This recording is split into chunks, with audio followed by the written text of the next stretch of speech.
Beautiful hands are they that do deeds that are good, noble, and true. Beautiful feet are they that go swiftly to lighten another's woe. Some of the reformers had their attention and focus on outsiders, who were criminals and the mentally ill. One of the biggest reformers was a woman named Dorothy Lynn Dix. Dorothy Dix was an amazing woman, in my opinion, because she helped so many different kinds of people. When Dorothy was in the 8th grade, they had already considered her qualified to be a school teacher. At 14, she opened her own grade school, and then a few years later, she opened another free school for the poor children, such as me. In 1841, she got a message from a student at Harvard that was assigned to make a Sunday school class for the woman in jail at Cambridge, near Boston, but he could not keep order in the class. Dorothy decided to take the job for herself. I thought she was absolutely absurd. She did, however, prove me wrong. In the prison, there were women locked up for being mentally ill. They had put them in small dark cells with no heat, and they were half frozen. Dix was very upset. Dorothy then went to every poorhouse and jail and hospital in Massachusetts, and eventually went to Connecticut, New York, and Illinois. In 1816, Thomas Jefferson wrote, "If a nation expects to be ignorant and free, it expects what never was and never will be."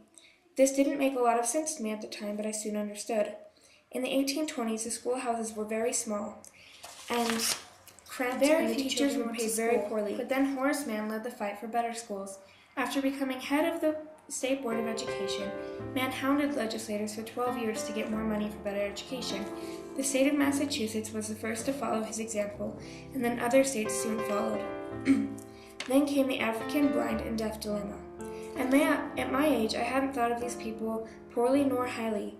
African Americans did not have very good educated schools or teachers. I should know. I had a friend who was an African American. Although, I recall, some went on to become more, and went to college mostly at Harvard, Dartmouth, and Oberlin.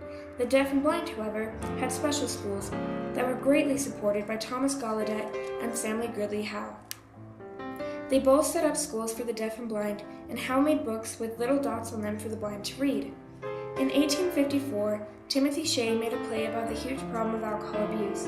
In this time, reformers linked alcohol abuse to crime, breakup of families, and mental illness. This is how I had become an orphan. My birth father was an alcoholic. This problem was called the temperance movement.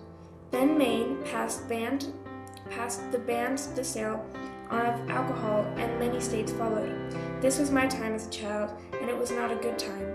But without the good people, Dorothy, Horace Mann, and many others, it could have been a lot worse.